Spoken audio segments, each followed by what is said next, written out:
Welcome to Should I Move There, where we explore if you should live, visit, or invest in a certain area. My name is Brian, and today we're going to be covering living in Summerlin, Vegas. And our guests today, we are joined by Mary and David.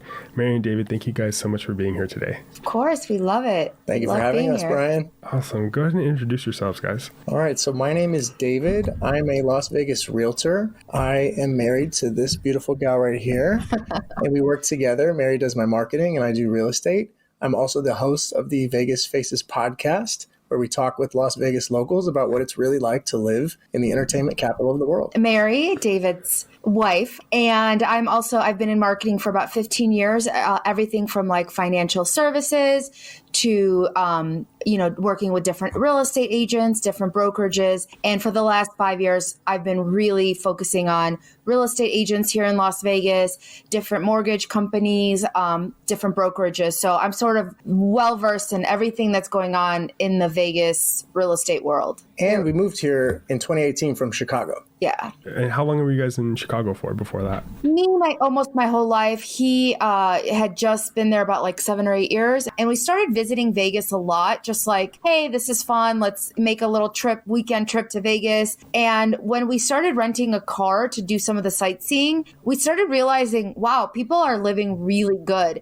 When you guys would visit, what are some things that like drew you to like wanting to stay in the area? So, okay, I really wanted to move here, but I knew that if I showed Mary just the strip, she'd be like, what is this, a joke? Like, why would you ever want to live here? But also, I knew that there was more to Vegas, and I knew people who had come to Vegas for 20 years on business, and all they did was the strip. So I kind of felt bad for people like that. And I always wanted to make it a point to show people that there's more to this city. So I feel like of all the traveling that we did, the one that really stuck with you was I took you to Valley of Fire, which is about 30, 45 minutes outside of town. And it's just like gorgeous, like Red Rock type hiking and scenery. And we went and did a hike. And I think I might have also taken you to Mount Charleston, and you were just kind of like, wow. Like with Valley of Fire, I feel like I've seen photos of that online. I mean, there's so much. There's so many of places like that. Valley of Fire. You've got Red Rock Canyon. Red Rock Canyon. That's the one I've seen. Yeah, Red Rock is really popular. People come here from all over the world to come here. Yeah, like there's a big hiking and climbing scene that people come from all over the world just for that if they're in that climbing world. Also, Mount Charleston, I swear to you, is out of like an Italian catalog. Like it is homes inside of the mountains, and it looks like I don't know. It's like the most beautiful place I've ever been. And I've been to Europe and I've been all over the world, and it's literally like top on my list of the most beautiful places I've ever seen. They have trees, these bristlecone pines that have apparently been around for thousands of years. So it has a very like majestic, magical, like it almost feels like a fake background type of scenery when you're there. I mean, you're elevated, I believe, like 10, 15,000 feet. So the vegetation, the environment, the scenery is a whole lot different than your regular desert scenery that we have down here. So Mount Charleston's a great escape from the really, when you're in the thick of it, Vegas summer, July, August, when it's 100, 110, 120, people go Actually, there. Fun fact, a lot of people like have their second home or like a summer home in Mount Charleston. Oh. And you can, there's campsites and you can camp out. There's restaurants there. It's like a small town up in the mountains. And if I was to take a picture and say I'm in Italy right now, nobody would even they'd be like, oh, she's in Italy right now, because that's how beautiful it is. And really, there's so many places like that in Vegas. You can also go skiing in Mount Charleston. There's ski lifts. Like people go. I'm looking at it right now. It looks like just west of Vegas. So it's a 35-minute drive from the strip, maybe 40 tops. And we always laugh about this, but people are like, you guys moved to Vegas? And we're like, people are sitting on airplanes from Japan for 20 hours, just to come visit the city. For a place that we see in like 10, 15 minutes. So it's like, why wouldn't we want to live in this place? And granted, we are not on the strip as much as people would think, but it's so nice to have that option, to have like that world-class experience. We live about 20 minutes from the strip in Summerlin, which is like the most, probably one of the two most popular places to live in Vegas, which is Summerlin and Henderson. And both are absolutely beautiful. Both are very family oriented, very safe, very, charming. But if we want to go on the Strip, it's always an option. If we want to try a really cool restaurant, people are, like I always say, people come here nonstop. I'm curious, in Charleston, do people have, so you mentioned that people have their second homes there. Yeah. How is the Airbnb scene there? Airbnb right now has a tough time in all of Las Vegas. I think they're fighting the hotel industry right now. I mean, these are the biggest hotels in the world here. So it's a back and forth battle. I think it's in an early stage. So I do think that it will eventually progress and they'll find a way to coexist because it's two different demographics. You have people who usually get hotels. They're here for something different than the people who have Airbnbs. Generally, the Airbnb clientele stay longer. They might be on a different type of business trip and may not want to be interrupted by all the madness and the traffic of the Strip. So it's two different types of clientele, but right now the hotels have the stronghold, so therefore they've made it very tough for people to have Airbnbs. Let's talk about you guys have a lot of stadiums and arenas. That's obviously been a really big attraction for Vegas, and you guys are taking teams from other states. It's really cool. I think we're going to be like the hottest place where people want to go. Like, except for the Vegas Golden Knights, that was an original expansion team. The hashtag Vegas born. Like that was made right here in Vegas. Didn't take them from anywhere else. Nice. But yes, everyone else, the A's and those fireworks going on right now, that's celebrating the Vegas Golden Knights. People are going nuts in the city, especially the locals. And it really puts in perspective that there are a lot of locals. Like Vegas is just this small section, which is the Strip, but then it's a really, how many people live in Vegas now? It's like, something like 40 million people visit Vegas every year, and then something like 3 million actually live here. For the viewers who aren't familiar with the teams in Vegas, educate us on the different teams for us. So we stole the Raiders, which has been really, really good for the NFL. For the NFL. Yeah. And I know that from what I've heard, players really want to come here. I wonder why. I mean, we're working on stealing the A's baseball. But we have the Vegas Golden Knights hockey, which was an expansion team, unique to Vegas, Vegas born, didn't come from anywhere else. We also have the Vegas Aces women's basketball, and fun fact, they won the national championship last year. So we actually technically have two national championships back to back, one for women's basketball and then one for hockey. Oh wow, I actually did not know that. That's super. We'll have to keep the momentum going for next year. The Raiders have to step it up. So outside the Strip, and then so we have some natural wonders, like some places you guys were mentioning for things to do. What are some other things, maybe things within the state that you guys have done that maybe like people who from the outside might visit? They're like, I don't know what to do here. Like, what else should I do here? So a ton of outdoor stuff. So Lake Las Vegas is our little lake area where you can rent a boat. You can do, and it's a lake within mountains. So it's really, really unique. You can still have that beach experience, but it's still like in the middle of the mountains. So that's really unique. We actually discovered a little hidden gem. It's called. I think you confused it with Lake Mead. Lake Mead. There is a Lake Las Vegas, which is a man-made lake. It's gorgeous. It's a great staycation actually. Before we had two little babies, that was our staycation. Yeah. But also Lake Mead, if you have a boat or have a friend who has a boat or like to go fishing. And then, of course, Willow Beach is what Mary's talking about, which is a little bit past Lake Mead on the Arizona side. It's gorgeous. Again, like canoeing, fishing, swimming, all of your water activities. And, these are all outdoor activities. In addition to the outdoor activities, I think downtown is pretty underrated. You've got the Arts District downtown, which is amazing. I've never been there. I've never heard of that actually. It's really hip now. It's like the kind of hipstery, kind of there's all kinds of creators. Very cool. Yeah, very artsy, very, very unique, but still with a Vegas twist because everything in Vegas is bigger, better, brighter, more in your face. So it's like a very in your face arts district. Yeah. And downtown has a lot of amazing restaurants as well. You can also go see the Neon Museum, which is really fascinating. It's the signs from Las Vegas hotels that are no longer around. So they kind of have this like big junkyard of signs, and it's two different experiences. If you go there during the day, you can see the signs in the daytime, but then if you go there at night, they'll actually light up the signs. So that makes it like a double fun experience to go back there and try both of them. Nice. I'm also curious so you guys are really familiar with Vegas and like the Strip, what are some hotels you would recommend for people to stay at if they were to visit? My favorites are Bellagio, Wynn, Venetian. I mean, Cosmo's very popular. Aria is very popular.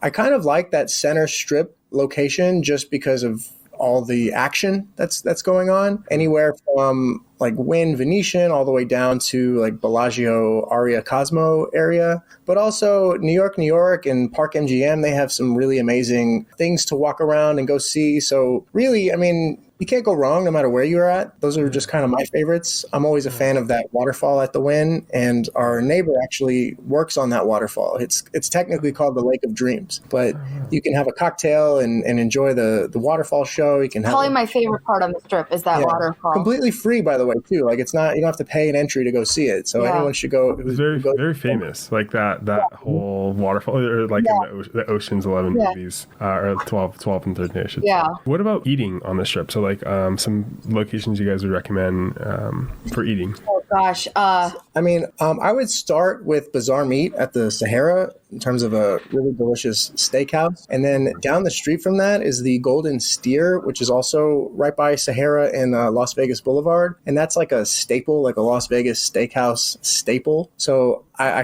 kind of just went straight to like meat steakhouse. But one of our favorite places to go to was the Bacchanal Buffet at Caesar's Palace. Just the endless crab legs. I mean, Mary went for the crab legs. They've got duck, anything you could think of, like 500 items. 500 items in a buffet. I mean, you literally have to have like a game plan. There's no way you can even touch.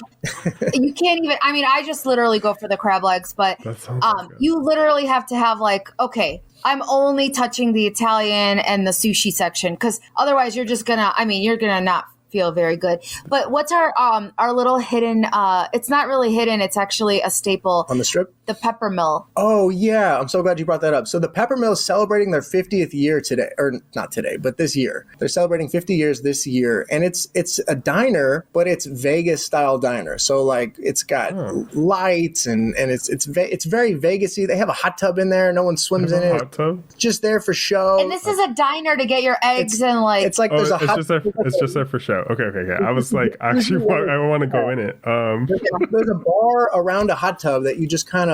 It's just there for I'm sure decor. You could pay, but it is so Vegas that it's like the most Vegas diner you'll ever see. It's like a movie. Like it's surreal. Because when he kept saying to me, "Let's go check it out. Let's go check it out." She's like, "Whatever. It's just breakfast." It's a bite. Diner breakfast, food lunch. Doesn't excite me. And then I walked in and I was like, "Oh, yeah." And there's a giant line. Oh my god! Always a line. What's the name of it again? The Pepper Mill. The Pepper Mill. And it's open 24/7, and it's really well known to be frequented by all your, not just your hospitality workers, but your poker players, your performers, your comedians, your just the people that are out late at night. They might go there 3, 4, 5 in the morning. It's just always open, and it's the most Vegas diner I mean, at the end of the day, it's still diner food, but to go there, it's an experience. So I recommend that. Better than the Denny's. I'm sure that's that's for sure. Also, a couple more spots that we really love. We really like to go to Beer Park, which is at the Paris, and it's a sports bar that faces the Bellagio fountains. It's a really beautiful view, and it both has outdoor and indoor. And the indoor has all these games like this, like lifelike chess and like lifelike Connect 4 and arcade games and things like that. So it's a fun experience both in and out outside. The thing about like touristy towns is you would think like the local scene, the restaurants aren't going to be as good. They're actually even better because it's Vegas. You can't survive here, even off the Strip, if you're just half doing it. Your restaurant better be outstanding to survive this town. And whether it's on or off the Strip. Yeah, we have world class chefs have restaurants in and Vegas. A lot of times they'll leave the Strip and just go because they want a little bit to be more incognito. There's a few restaurants off the Strip that we're just obsessed with. Americana is one of our favorites. It's on the water. It's about 20 minutes off the Strip. It's on a lake. It's really beautiful. Isn't there a reality show film there? Yeah, there's a lot of those. I mean, it's really funny. Vegas, you see a lot of celebrities everywhere you go, especially like, more of the sea, what are they called? Like reality stars and all that. You see them everywhere. Jersey Shore. The Chinatown in Vegas is amazing.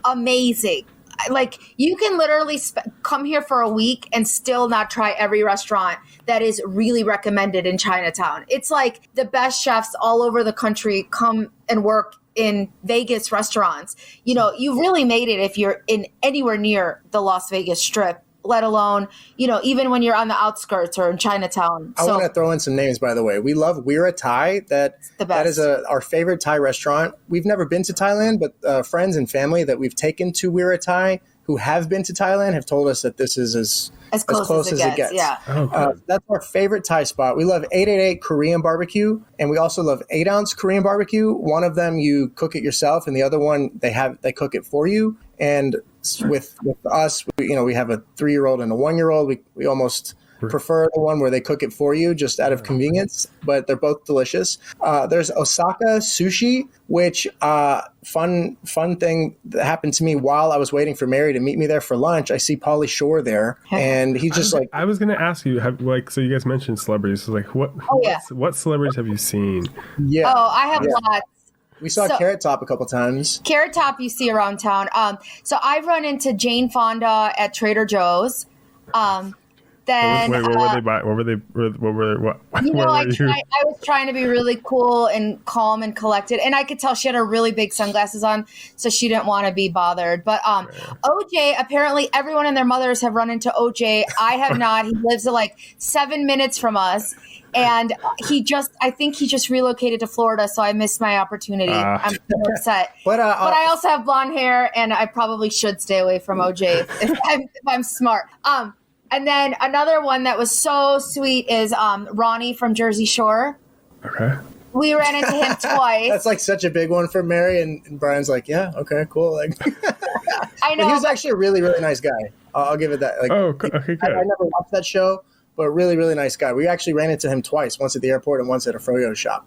Oh, no way. Yeah. He's really sweet. And then I met my new friend, and she's so cute and sweet, but she was on Love and Hip Hop, Hazel E. She's so nice. My daughter and her daughter are actually in the same ballet class. I think everybody here is just like so down to earth, and you just hear like this person was here. I've met a lot of parents of celebrities too, like Deborah Messing's father I met, and then Sean Astin, he's another Hollywood actor. I've met his dad. So everybody here, the cool thing is everybody here has such a story, so many unique connections to Hollywood, and I did not expect this list to be like actually kind of. Oh, here's a really fun one, Brian. We used to have a neighbor. We're still in touch with her, but we moved, so she's no longer our neighbor. Her husband was the producer of Full House, Sanford and Son. Yeah. Like very old Hollywood, like has a million stories about Hollywood every time we meet her for dinner. And she's always letting us take pictures with her Emmys. Like we're always trying to be cool, but we're always like, can we get another picture by the Emmys? Like, I mean, it's why not? We're always trying to play it cool, but then we just don't. Then we just fail. Stuff like this, it's like we always say only in Vegas, is your neighbor going to be the wife of a Hollywood producer and like invite us over for dinner all the time? It's just like you get to meet a lot of really cool people. Our friend on the podcast, his name's Mig, he lives bi-coastal between Vegas and New York. He told a story about how when he and his mom were driving, his mom accidentally cut off Mike Tyson in traffic. Yeah. And they didn't even realize it was Mike Tyson until afterwards. Like, oh my God, we just cut off Mike Tyson. I would be really scared. Let's get into the economy let's cover the economy. Yeah. So talk about a little bit more about you have friends, you've met people in entertainment. We were talking a little about like Hollywood is kind of, some of it is in a sense relocating to Vegas. Yeah.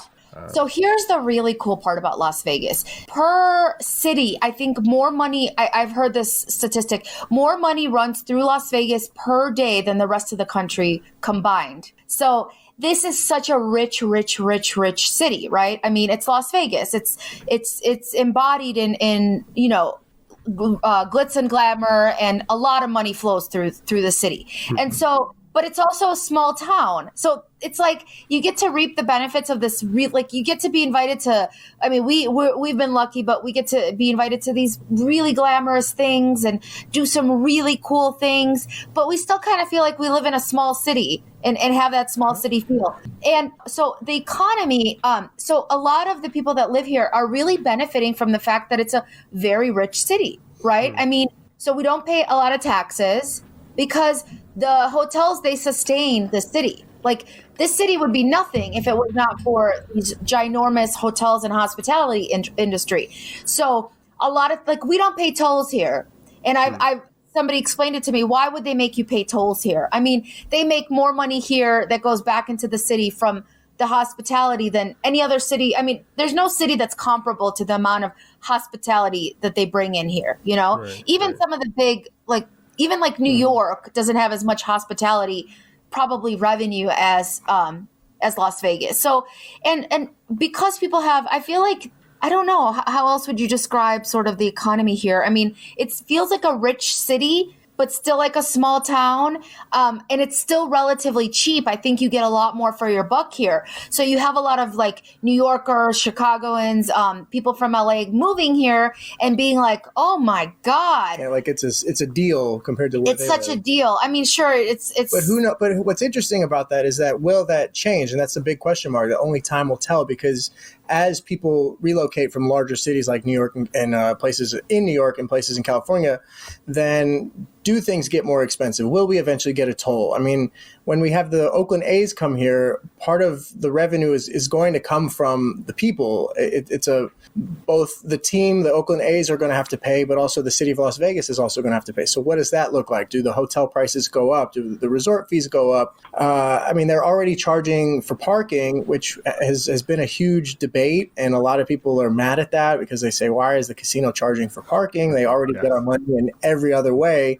When did that start, actually? Like, I feel it started before COVID, but then during COVID, they stopped charging. And then after COVID, they went back to charging. A lot of hotels don't, though. But a lot of hotels don't. And also locals, if you scan your local ID, if you scan your driver's license, you will get free parking, except for some hotels. Like I think, I can't remember where we went, but I'm swiping my local ID and I'm calling the attendant, and they're like, "Oh yeah, no, we don't care. You're paying for parking." That's like an anomaly. It's rare. Most of the hotels, if you're a Vegas local with a local ID, you'll get free parking. But either way, that's still kind of like this sign of like, oh man, are things going to change? Yeah. So who knows? But for now, it's like this hidden gem that I feel like I want to hold on to so badly. And I don't know what the identity will look like in 5 years, but I preach. I actually just got one of my best friends to move here from Chicago, her and her husband, just by like listening to our story, kind of seeing our social media. They're like, okay, you guys are living way too fun. Yeah. We're gonna join. So I've seen, yeah, you got it's like it sounds like quality of life. Oh, the quality of life. It's the weather, and I know that's like a cliche topic, talking about the weather, but really, a lot of people think like I think of Vegas and think like, oh my gosh, it's way too hot. Like right, because you probably visited Vegas in the summertime, right? Most of the time you've been here. When I visited, it was in May. Okay, so it's like starting to get hot. Yes, but I would encourage anyone to come here in the fall or in the spring.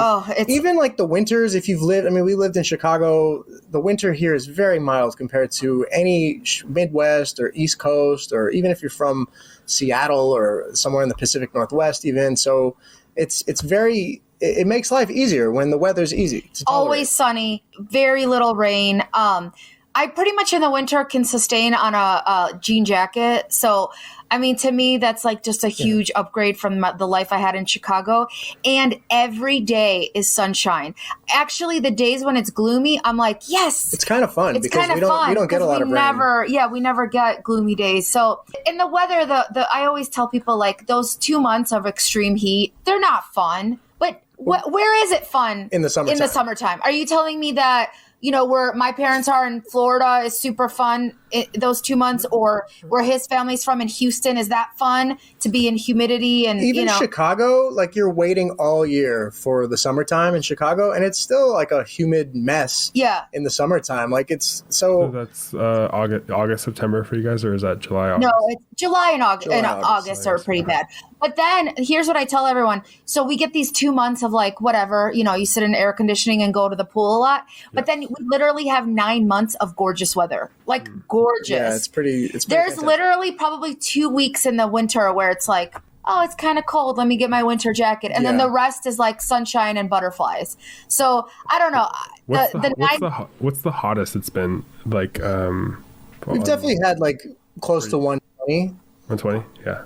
I mean, but is that every day? Maybe that's one day. It's maybe one that's or 2 days out of the summer. And 120. How was it like going outside? You're like, all right, it's 120. Like, what do you even you prepare yourself for? Like, shade. You try to park in the shade. And what's interesting is that the shade is like a line, and if you're on the side of the shade, you're instantly fine, cooler than you are in the sun. But you do have to drink water like at all times a year, because being in a dry climate, your sweat evaporates. So therefore, you're not covered in sweat. So you kind of think like, oh, I'm good. I don't need to drink water. But really, you still are sweating. It's just evaporating. So dehydration is a real thing, and it can happen fast here. I mean, what am I always telling you? Anytime. Oh, he's the water. I'm not police. A doctor, but anytime Mary's like, oh, I don't feel good. If I have a paper cut, water. He's like, you didn't drink enough water. Yeah. Is it like when it's that hot, you just like kind of like get your groceries delivered or buy stuff like you have more? We do that regardless, just because we have little kids, so we try to.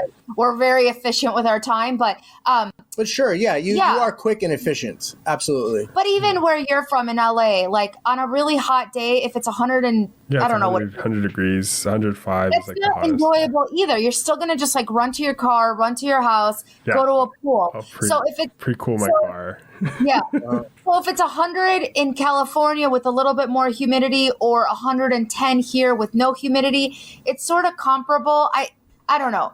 Even my LA friends have visited in the summer, and they're like, yeah, it pretty much feels the same. Like it's miserable, but also doable. Totally doable. So I'm curious about the stores within, so just regular day-to-day grocery shopping. If I were to move to Vegas, what does it look like? You'll see a lot of slot machines in the grocery. Really? Yeah, like no joke. Like it's kind of an inside joke between Vegas locals. It's like you'll see slot machines at Albertsons. You'll see slot machines at the car wash. You'll see them at the gas station. I mean, think about when you land in Las Vegas, you immediately see slot machines at the airport. Like it's like party just started the second you got off the plane. But yeah, it's a tacky, goofy, ridiculous thing that when you're at I don't know, Albertsons or gas station. Yeah, it's just you're just like, okay, like that's a real thing. Like you could see someone winning a jackpot like while you're buying milk. It's a little silly. If you have vices, this is not the city to be living in. Like if you really truly have a gambling problem, not your city. You know, will not last here. No, it's in your face. Like it's in your face. Yeah, you won't last. We live in Summerlin, which is like the suburbs. We have casinos here. Like it just in like the suburbs. Well, it's like beautiful casinos that you would want to go to. It's a common thing when she says casinos, like she means like literally these like restaurant bars that have video poker machines and slot machines, which is a very common thing that is unique to Vegas, where they're 24-hour establishments, and it's just a normal looking restaurant. And then when you go inside there, they have the restaurant seating area, and then they have the bar area. And at the bar, you'll see these video poker machines, and you're just like, okay, that's part of this type of establishment here in Vegas that I've never seen anywhere else, where they're just 24-hour and you can get your video poker fix or your slot machine fix at wherever you are. So it kind of is like, if you're not going to be on the strip, oh, hey, why don't you gamble at the plaza over here next to while you're grabbing something from Walgreens? It's an interesting and unique thing that I've only seen here. Amazon Goes or Freshes? Yeah, we do that all the time. That's our go-to. Yeah. So our city's big because we have 2 giant warehouses for Amazon Fresh. So I literally think about groceries, and then 3 hours later they're at our door. So it's really nice. Crazy. Oh, that's amazing. Yeah. We also found that we spend less when you actually buy everything that's on your list, as opposed to going to the grocery and being like, oh, what's over there? No, it's not that it's on our list. It's that we just repeat the same things over and over because we know what everybody eats all the time. So, but when you're at the grocery store, you're like, oh, I need these s'mores. And you're like, that's on sale? Let's go check out what it is. Like some things that you really, Why not? buy a lot of junk where it's here. We just really keep it. A 3-year-old and a 1-year-old, we're getting them delivered. Yeah. Okay. So let's move into the last topic, which is areas to live and to invest. Let's cover different areas to live. So you guys, you live in Summerlin, which is the suburbs. Yeah. What are some popular other areas people are moving to just to live? So the ones that come to my mind, the most popular is definitely Summerlin and Henderson. And within Henderson, Green Valley is really, really popular, and it's absolutely stunning. I mean, it's like a small city within a small city. It's really cool. Lots of shopping, lots of family fun. That's that really draws us here. There's so much to do for kids and outdoor activities and you name it. Like they're thriving here. Henderson. What's the typical price? 3-bedroom, 2-bath house. Very. This recording, 2023. Right now, the median price is in the mid 4s, but yes, it does fluctuate. But usually, I would say for now, it's somewhere around 430, 450 range. What if I want to build, like buy a flat land and build? How does that work in the Vegas area? You and everybody else. So the city is growing so rapidly. So there's definitely a lot of hoops to jump because especially areas that are really popular like Summerlin and Henderson and Spring Valley. I mean, they're getting tight. People are. But it's also expanding outward too, like Sky Canyon all the way on the north side, which is getting close to Mount Charleston. That's a new build area that's up and coming. There's Blue Diamond, which is on the southwest side of town, which is another new build area. And so if you're looking for land to build, I would look at those places. Mountain's Edge too is another spot. And so even though the places that Mary's talking about are kind of, she feels already taken, you can still find building on the outskirts. I mean, they're not finished building and they're just going to keep expanding out and out. Oh, for sure. Also, don't forget, Boulder City is another area that kind of gets forgotten about because it's almost an hour away. It's close to the Hoover Dam. But it's a really cute neighborhood, and it's a really interesting town because it's the town where the builders for the Hoover Dam lived. So therefore, they didn't allow gambling. They didn't allow all the vices. So all those workers then came to Las Vegas, and that's kind of how Las Vegas started as this weekend getaway type of place. So Boulder City has a really cute like downtown area. It's got amazing houses, like beautiful homes out there overlooking the lake, overlooking Lake Mead. Like it's gorgeous out there. So even though it's a little far from where we are, it's still not that far relatively. And it's a really interesting and pretty neighborhood. If you're like somebody who loves the mountains, the cool thing about Vegas, no matter where you live, you are around the corner from the mountain views. You pull out from your grocery store, you see mountains. You pull out from your house, from your neighborhood, most of the time somewhere, you see mountains. You're driving, to the airport, you're going to see a ton of mountains. So like for us, it's super calming. It just connects to who we are and we love it. We absolutely can't get enough of it. So, and Brian, sorry to cut you off, Ben. Yeah. Love you. To further answer your question about where to buy land and where to build, I would also recommend Lake Las Vegas simply because Lake Las Vegas got started right around the 2008 crisis. Mm-hmm. So therefore it's kind of like this unfinished. But then now they're starting back up again and when I don't mean unfinished as in like there's houses that are unfinished. Like there are definitely neighborhoods there and there's a lot of beautiful homes and beautiful golf course community. Like it's gorgeous out there, but there's a lot of land that did not get built the way they wanted to build it because of the 2008 recession. So yes. That might be a place to invest in. I know some people in the commercial real estate space that are looking for investing out there. And I've started to hear a lot about Lake Las Vegas, whereas for a while it was kind of like this like, okay, whatever they built, that's fun, but they could have built more, but they didn't. But now I'm hearing that they're starting up again. Well, because the financial crisis really hit Vegas area, like one of the hardest, from my understanding. So that makes sense of like, what is this, how far are we now? Like 15 years later kind of thing, where it's like, it's coming full circle. Yeah. Yeah. That's super interesting. Yeah, like they built condos and townhomes and then they just rented them as apartments. Like there were a lot of those types of buildings that they built for one thing and then now they used it for another thing because of the crisis. And I think the difference now between like 2008, a ton of companies have moved here. So they're sustaining this influx of people wanting to move here. And then two, obviously still a huge retiree town and then also a huge work from home town. So a lot of that is really sustaining. I personally, and I'm not a real estate agent, I think Vegas is going nowhere. And I think the demand is still just going to be through the roof. I say get in now before it even gets crazier. That's just from a human perspective, not a real estate or anything. Just people are catching on and people are running out of really great places to live that can sustain like a really easy life. And with so many people being remote now, it's sustainable to live here. Yeah, and to did you guys see more people move into the area like during, that post during 2020, to recently? Well, the housing market boomed in that time for a lot of cities because everybody was like, oh my God, I might never leave my house. I need to have the best house ever. But a lot of what we were seeing is, oh my God, get me out of the city I'm living in now. I'm going to live in Las Vegas. If I'm going to be trapped anywhere in the world, I'll be trapped in Las Vegas. And no, people left San Fran and New York. Yeah. They moved to Florida. Chicago. And the low tax states, the states where it makes more sense financially in those cases if you are working remotely. Yeah.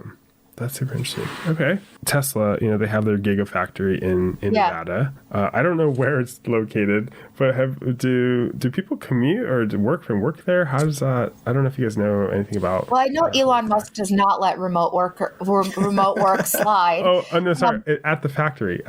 No, I know he. We don't know. That's really funny because we have. I feel like we're really have a lot of friends and connections here, but I don't know anybody that works at Tesla. But that would be interesting. We do have a neighbor that works for the Boring Company. Yeah. Doing his tunnels, which is interesting. Oh, yeah, that's a Vegas thing. Yeah. Yes.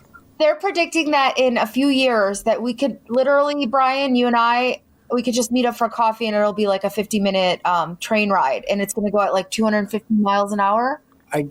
From Vegas to LA. That's for Blue. What's the name of the rail line? It's going to go from Apple Valley to Vegas. Yep. Brightline, I think, is the name. It's a company from Florida, I believe. I don't remember the name, but they're really pushing this like very, I see when they build that bullet train, it will be more feasible to visit, like from like the SoCal area. I mean, people make the drive, but I'm not into super long drives like that. But cool. What are some, I guess, like when people move to the area and they're thinking about moving and living in Vegas, maybe some questions any of the common questions that people ask that maybe you want to answer that maybe we haven't covered? Like, do we live on the Strip? Do we have a gambling problem? People ask you that? That's part of a lot of why I started the Vegas Faces podcast, because I was like, no, guys, like we actually have a life out here. Like this is what it looks like. This is what it looks like for people to live here. And so, for a long time, people were like, so what, you just like live at like Caesar's Palace or something? Like it's like, it was a joke, but like followed up by, hey, where do you really live? It has this like almost degenerate like stigma. Like you live in Vegas and it's like you must be a wild person. Yeah, you must be wild. And like, let me tell you, we go to bed at 9:30 with our babies crying at night. So Vegas to us is so different than Vegas to so many people. And listen, I have friends that live here that are still really immersed into the club life and the party life. And there's everything for everybody. Like if that's what you want to do, there's plenty of that, here. But there's also like this boring suburban life with great weather. And that's like what we really keep. And it's nice to be able to live for us, at least our opinion, to live in the burbs in the quiet, but also knowing that the madness is only like 20 minutes away. So it's kind of nice to dip in and out of it as we choose. So it's I have been here now for 5 years, and I have not been to a club the entire time I've been here. And then 3 or 4 weeks ago, my girlfriends from Chicago who are single came out and they're like, we're getting bottle service and this and that. And I said, you know what? I still got it. I'm gonna join you guys. And I lasted about 2 drinks and then I was done. But the option is really cool to have, I mean, and it's not like these clubs they're insane. I mean, just the people watching alone was worth my, excursion to the Strip. So it's really cool to have that in your back pocket anytime you want. Oh, that's certainly an experience. So, wait, did she really get bottle service? Yeah, from her company or her job. Shoot, let's go. Yeah, so who's going to say no to that? Like, really? You got it? I guess some people just say that and then they don't end up getting it. No, in Vegas, they don't just say that. It's a thing. It's you don't have bottle service unless you really have bottle service. So much like Mary said, for every type of entertainment, for every type of food. Whereas when we came from Chicago, it was like, we're known for like Chicago style food. But Vegas literally has everybody's style. And it's like the best of every place that you can think of. So it's like every cuisine is here.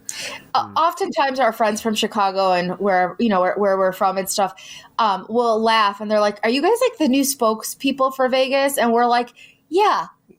We're just through our experience. This is our experience. Totally our experience. We've only been here 5 years.